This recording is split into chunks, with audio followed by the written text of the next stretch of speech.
கண்ணியத்துக்குரிய சகோதரர்களே, பெரியோர்களே, மக்கா நகரம் ஆன்மீகம் சார்ந்த ஒரு பூமி, ஆன்மீகம் சார்ந்த புனித பூமி. அந்த பூமியில் மட்டும்தான் ஹஜ் உம்ரா என்ற மிக சிறப்பான கடமைகளை நிவர்த்தி செய்யலாம். பயபக்தியின் அடிப்படையில் நபி இப்ராஹிம் அலைஹிஸ்ஸலாம் அவர்களின் மூலம் அந்த இடத்தில்தான் முதலாக காபா, அல்லாஹுடைய இறை இல்லம் கட்டப்பட்டது. காபாவை முதலாக யார் கட்டியது என்று அறிஞர்களுக்கு மத்தியில் 3 கருத்துகள் இருக்கிறது. முதலாவது, மலக்குமார்கள் தான் காபாவை கட்டினார்கள். நபி ஆதம் அலைஹிஸ்ஸலாம் அவர்கள் இந்த பூமியில் இறங்கி மக்காவுக்கு 60 முறைகள் சென்று வந்தார்கள். முதலாவது முறை அவர் மக்காவுக்கு செல்லும் போது மலக்குமார்கள் காபாவை தவாப் செய்து கொண்டிருந்தார்கள். இரண்டாவது கருத்து, நபி ஆதம் அலைஹிஸ்ஸலாம் அவர்கள் தான் காபாவை முதலாக கட்டினார்கள். அதற்கு பின்னர் நூஹ் அலைஹிஸ்ஸலாம் அவர்களுடைய காலத்தில் பெரும் வெள்ளம் வந்தது. அதனால் காபாவுடைய கட்டிடம் அழிந்து போனது. ஆனால் அஸ்திவாரம் இருந்தது. அந்த அஸ்திவாரத்துக்கு மேலால் தான் நபி இப்ராஹிம் அலைஹிஸ்ஸலாம் அவர்கள் கட்டினார்கள். மூன்றாவது கருத்து, நபி இப்ராஹிம் அலைஹிஸ்ஸலாம் அவர்கள் தான் முதலாக காபாவை கட்டினார்கள். அதிகமான அறிஞர்கள் இந்த கருத்தை தான் ஏற்றுக்கொள்கிறார்கள். நபி இப்ராஹிம் அலைஹிஸ்ஸலாம் அவர்கள் காபாவை கட்டினார்கள். அகலாராய்வு செய்யக்கூடியவர்கள் காபாவுடைய அந்த பகுதியில் ஆழத்தில் இருக்கக்கூடிய சில கற்களை ஆராய்ச்சி செய்து சொன்னார்கள், இந்த கற்கள் 4500 வருடங்கள் பழமை வாங்கியது. கண்ணியத்துக்குரிய சகோதரர்களே, மக்கா என்ற அந்த பூமி மனித நடமாட்டமே இல்லாத, புட்போண்டே முளைக்காத ஒரு வறண்ட பூமியாக இருந்தது. மனிதன் வாழ முடியாத ஒரு பூமி. அல்லாஹுடைய கட்டளை, நபி இப்ராஹிம் அலைஹிஸ்ஸலாம் தனது மனைவி ஹாஜர், மகன் இஸ்மாயில் இருவரையும் அந்த இடத்தில் விட்டு வந்தார்கள். மக்கா என்ற அந்த பூமியில் யாரும் வந்து வசிக்க மாட்டார்கள். வியாபாரிகள் அந்த பகுதியை கடந்து செல்வார்கள், ஆனால் யாரும் அங்கு தங்க மாட்டார்கள். மனிதன் வாழ்வதென்றால் தண்ணீர் இருக்க வேண்டும். மக்காவுடைய பகுதியில் மழை பெய்யவே மிக மிக அரிது. அதனால் வியாபாரிகளும் அங்கு தங்குவதில்லை, மனிதர்கள் யாருமே அந்த பகுதியில் தங்குவதில்லை. அல்லாஹு தஆலா அந்த பூமியை புனிதப்படுத்தப்பட வேண்டும் என்று அல்லாஹு தஆலா நாடுகிறான். ஹாஜர் நாயகி தண்ணீர் தேடி சஃபா மர்வாவுக்கு மத்தியில் ஓடுகிறார்கள். இஸ்மாயில் கை குழந்தை காலை ஓங்கி அடித்து அழுந்து கொண்டிருக்கிறது. அந்த காலை ஓங்கி அடித்த அந்த இடத்திலிருந்தே அல்லாஹு தஆலா ஜம்சம் நீர் ஊற்றை அல்லாஹு தஆலா உருவாக்கினான். அதற்கு பின்னர் நிறைய மக்கள் அந்த இடத்தில் குடிபெயர்ந்தார்கள். ஜுர்ஹும் கஹ்தான் என்ற யமன் நாட்டை சேர்ந்த 2 கோத்திரங்கள், அவர்கள் வியாபாரத்திற்காக அந்த பகுதியை தாண்டி செல்வார்கள். ஒருமுறை செல்லும் போது தூரத்தில் காண்கிறார்கள், பறவைகள் மேலால் பறந்து கொண்டிருக்கிறது. எந்த இடத்தில் தண்ணீர் இருக்கிறதோ அந்த இடத்தை தான் பறவைகள் அப்படி வலம் வரும். சென்று பார்த்தார்கள், ஜம்சம் நீர் இருக்கிறது. ஜுர்ஹும் கஹ்தான் 2 கோத்திரத்தை சேர்ந்தவர்களும் அந்த இடத்திலேயே தங்கினார்கள். அல்லாஹு தஆலா அந்த தாய்க்கும் மகனுக்கும் ஆறுதல் அளிக்கும் விதமாக 2 கோத்திரத்தை அல்லாஹ் கொடுத்தான். இஸ்மாயில் அலைஹிஸ்ஸலாம் அவர்கள் ஜுர்ஹும் கஹ்தான் இந்த 2 கோத்திரத்தாரிடம் தான் வளர்ந்தார்கள். அனைத்தையும் கற்றார்கள் அவர்களிடத்தில் தான். அரபு பாஷையை யமனில் இருந்து மக்காவுக்கு வந்ததுதான்.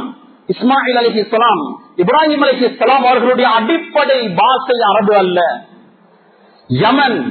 ஜுர்ஹும் கஹ்தான் இந்த கோத்திரத்திடம் இருந்துதான் இஸ்மாயில் அலைஹிஸ்ஸலாம் அவர்கள் அரபையே கற்றுக்கொண்டார்கள். கணேசுக்குரிய சகோதரர்களே, மக்காவுடைய பகுதி அதிகமான மனிதர்கள் வந்து போகக்கூடிய பகுதியாக ஆகியது. வியாபாரிகள் அந்த இடத்தில் வந்து கூடாரங்களை அடித்தார்கள். மக்களுடைய புழக்கம் அந்த இடத்தில் அதிகமாகிறது. இந்த நேரத்தில் தான் அல்லாஹு தஆலா இப்ராஹிம் அலைஹிஸ்ஸலாம் அவர்களுக்கு கஅபாவை கட்டுமாறு எதுகிறான். இப்ராஹிம் அலைஹிஸ்ஸலாம் இஸ்மாயில் என்ற தனது மகனோடு கஅபாவை கட்டினார்கள். கட்டிவிட்டு அல்லாஹுடைய கட்டளை ஹஜ் உம்ராவுக்கு எலான் செய்தார்கள், அறிவிப்பு செய்தார்கள். மக்களுடைய கூட்டம் அதிகமானது. உலகத்துடைய பல பகுதிகளில் இருந்து கஅபாவுக்கு வந்தார்கள். ஹஜ் உம்ராவுடைய கடமையை நிவர்த்தி செய்தார்கள். மக்கா என்ற அந்த நகர் வியாபார ஸ்தலமாகவும் மாறியது. தண்ணீரும் இருக்கிறது. அல்லாஹுடைய ஒரு கடமையை நிறைவேற்ற மக்களும் வருகிறார்கள். அதிகமான கடைகள் திறக்கப்பட்டது. பிசினஸ் அந்த இடத்தில் அமோகமாக நடைபெற்றது. இஸ்மாயில் அலைஹிஸ்ஸலாம் அவர்களுடைய வஃபாத்துக்கு பின்னர் இஸ்மாயில் அலைஹிஸ்ஸலாம் அவருடைய மகன் நாபித் இப்னு இஸ்மாயில் கஅபாவை நிர்வாகம் செய்தார். நாபித் இப்னு இஸ்மாயில் அவருக்கு பின்னர் மபாத் இப்னு அம்ர் என்பவர் கஅபாவை நிர்வாகம் செய்தார். இஸ்மாயில் அலைஹிஸ்ஸலாம் அவர்கள் 2 திருமணம் செய்தார்கள். முதலாவது திருமணம் ஜுர்ஹும் கோத்திரத்தை சேர்ந்த ஒரு பெண்ணை திருமணம் செய்தார்கள். இரண்டாவது குஸாஆ கோத்திரத்தை சேர்ந்த ஒரு பெண்ணையும் திருமணம் செய்தார்கள்.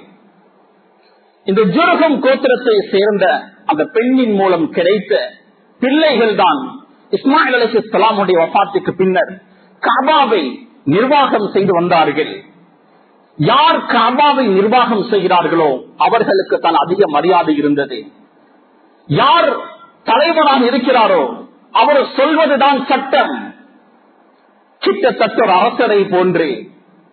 எனவே இஸ்மாயில் அலைஹிஸ்ஸலாம் அவர்களுடைய 2 மனைவிமார்களுடைய பிள்ளைகள் இந்த கஅபாவுடைய நிர்வாகத்திற்காக சண்டையிட்டார்கள். அது பெரும் சண்டையாக மாறி வருகிறது. கண்ணியத்துக்குரிய சகோதரர்களே, குஸாஆ கோத்திரத்துடைய கை ஒரு கட்டத்தில் ஓங்கிவிட்டது.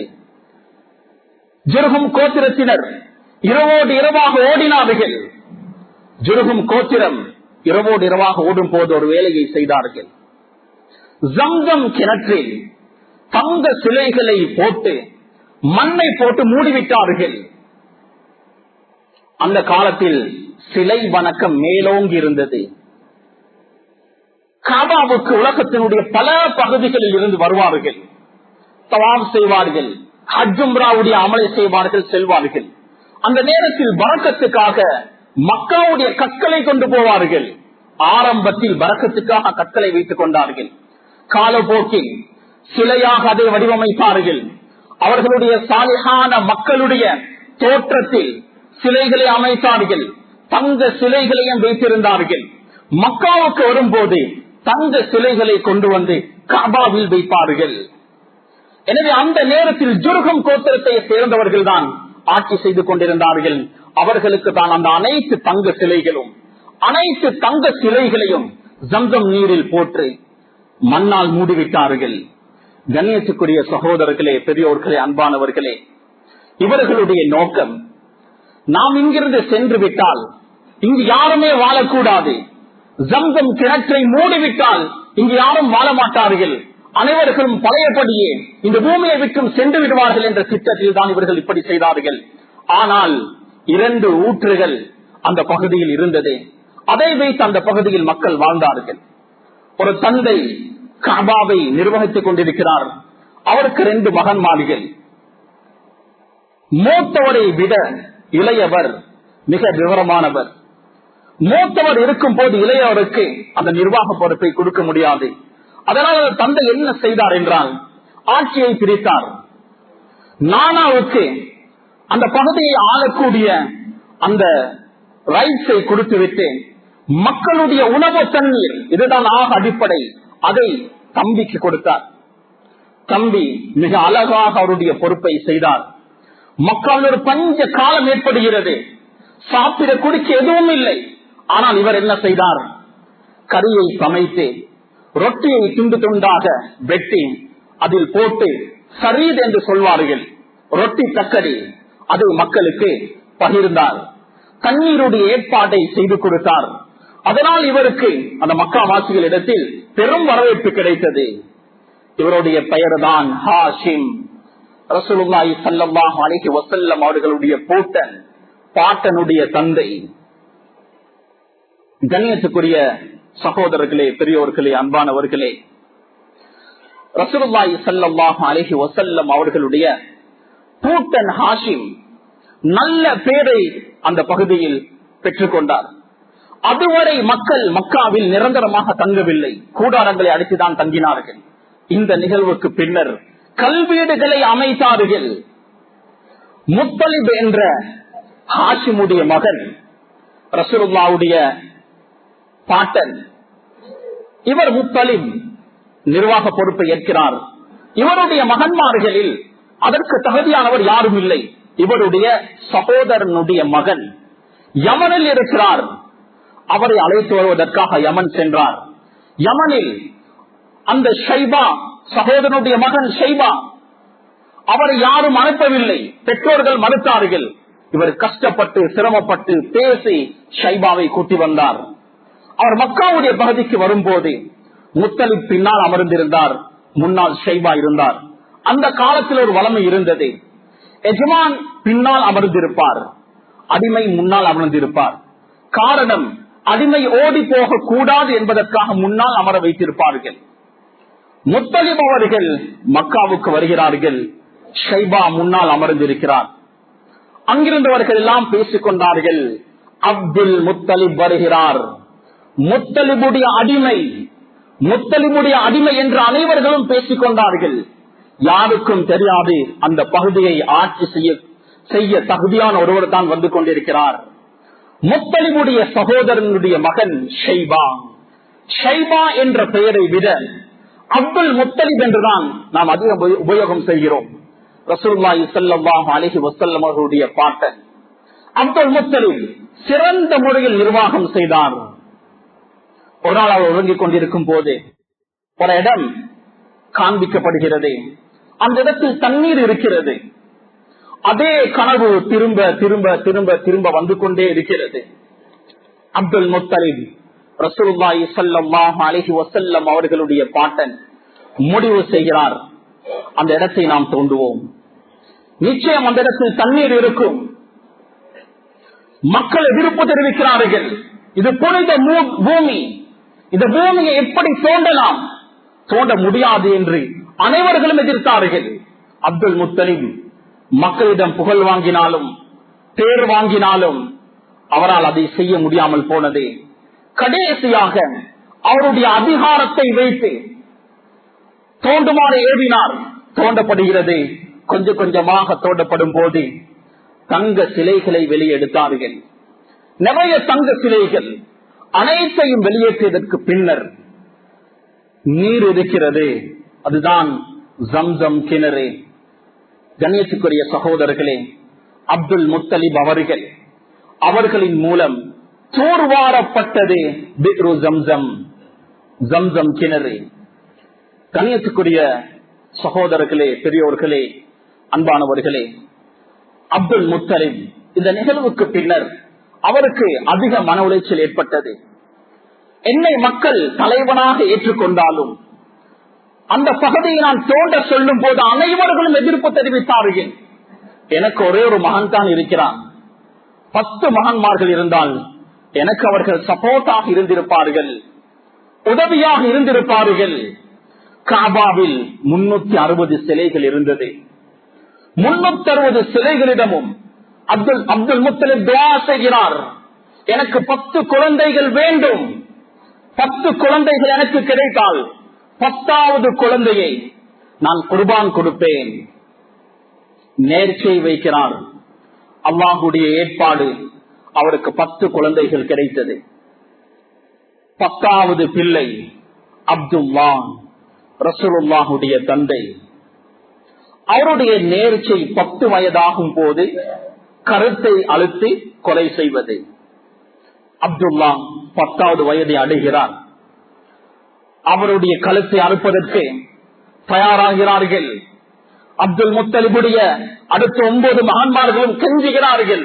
அப்துல்லா நல்லவர், நல்ல குணமுள்ளவர், அவருக்கு பகரமாக எங்களில் யாராவது ஒருவரை அறுக்கலாம். மக்கள் அனைவர்களும் எதிர்த்தார்கள். அப்துல்லாவை அறுக்க கூடாது. அதற்கு பகரமாக ஒரு ஒட்டகத்தை அருங்கள். அப்துல் முத்தலிப் ஏற்றுக்கொள்ளவே இல்லை. எனது நேர்ச்சையை நான் நிவர்த்தி செய்வேன். உறுதியாக இருந்தார். கடைசியாக ஒரு முடிவுக்கு வந்தார். 2 அம்புகளை எடுத்து, ஒரு அம்பில் அப்துல்லாஹுடைய பெயர் எழுதப்படும், இன்னொரு அம்பில் ஒட்டகம் என்று எழுதப்படும். 2 அம்புகளில் எதை நான் எடுக்கிறேனோ அதில் என்ன பெயர் இருக்கிறதோ, அப்துல்லாஹுடைய பெயர் வந்தால் அப்துல்லாவை நான் அறுப்பேன், ஒட்டகம் வந்தால் ஒட்டகத்தை அறுப்பேன். நாம் துண்டு போடுவதை போன்று அவர்கள் அம்பில் அதை செய்தார்கள். முதலாவது முறை எடுக்கும் போது அப்துல்லாஹுடைய பெயர் வந்தது. முழு ஊர் மக்களும் பேசினார்கள். 2வது முறையும் அப்படியே செய்தார்கள். 3வது முறை அப்படியே தொடர்ந்து கொண்டே போகிறது. கடைசியாக அப்துல் முத்தலிப் அவர் சொன்னார், நான் ஒரு விஷயத்துக்கு உடன்படுகிறேன். 100வது தடவை பார்க்கும் போது ஒட்டகத்துடைய பெயர் வந்தது. அந்த நேரத்தில் தான் சொன்னார், நான் ஒரு விஷயத்துக்கு உடன்படுகிறேன்.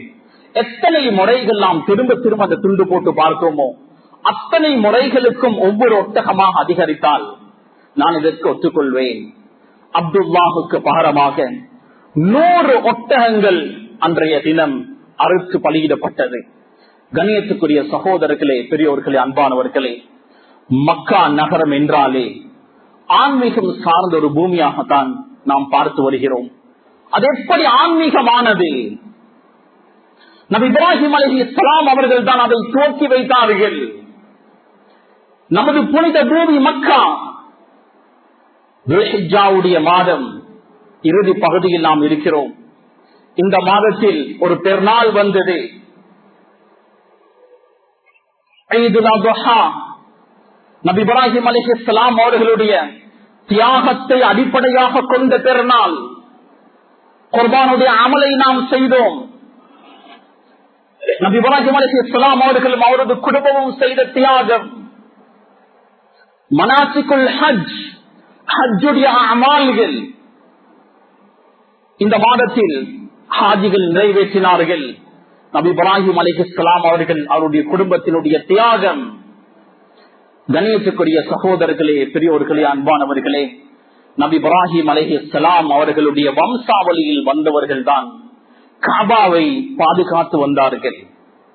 ரசூலுல்லாஹுடைய தந்தை அப்துல்லா, அவர் கொலை செய்யப்படவில்லை, தப்பித்தார்.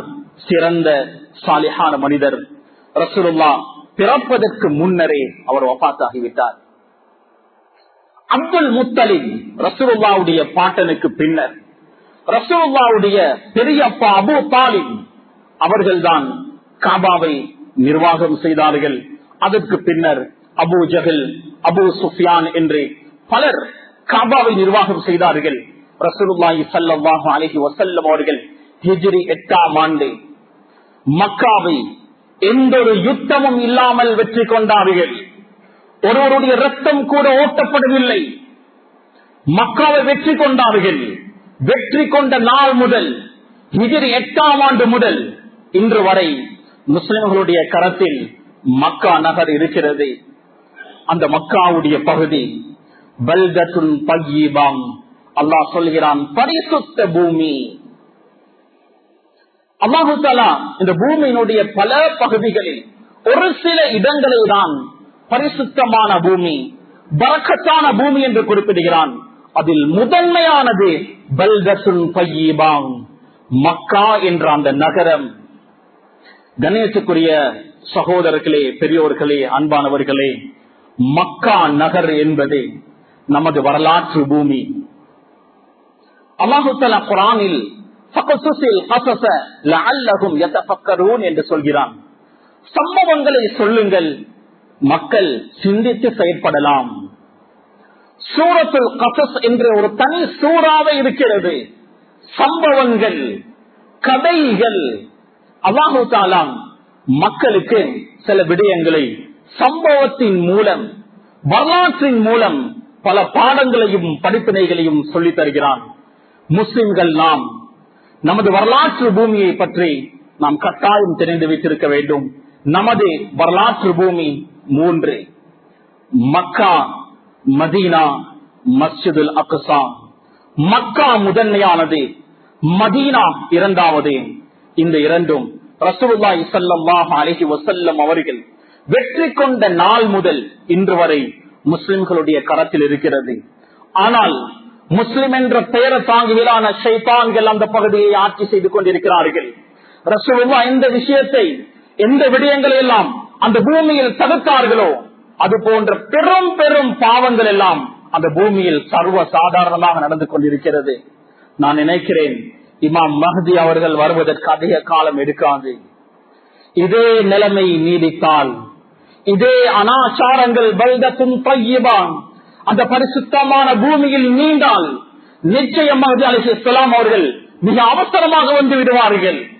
கியாமத்தை யாரும் தூரமாக பார்க்காதீர்கள், அது மிக நெருக்கமாகத்தான் இருக்கிறது. ரசூலுல்லாஹ் சொன்னார்களே, கியாமத்துடைய ஒரே ஒரு அடையாளம் நிகழ்ந்து விட்டால் அடுத்த அடையாளங்கள் மிக அவசரமாக நிகழ்ந்துவிடும்.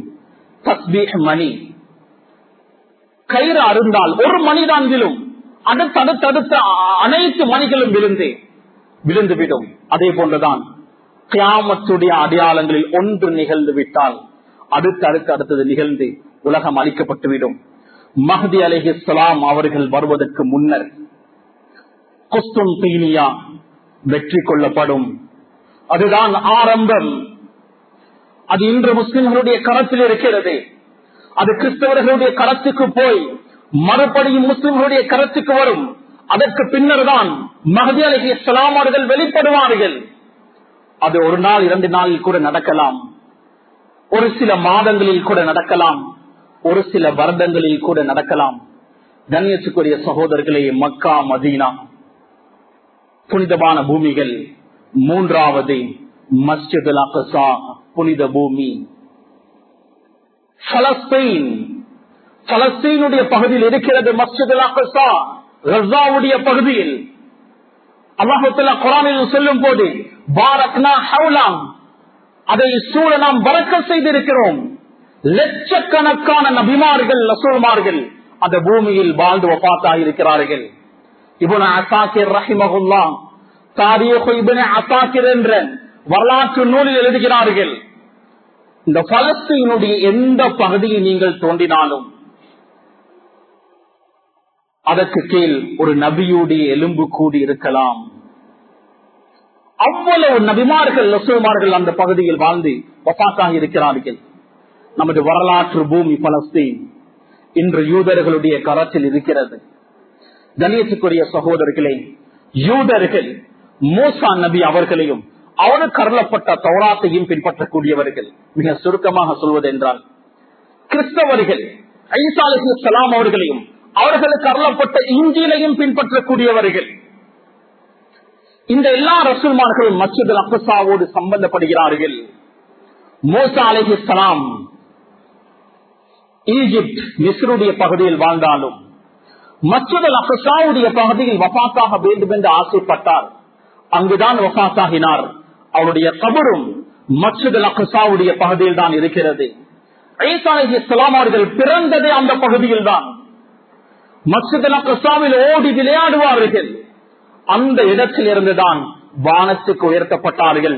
தமஸ்கஸில் இருக்கக்கூடிய மினாரத்துல் பைதாவில் இறங்குவார்கள். மஸ்ஜிதுல் அக்ஸாவுடைய பகுதியில் தான் வாழ்வார்கள்.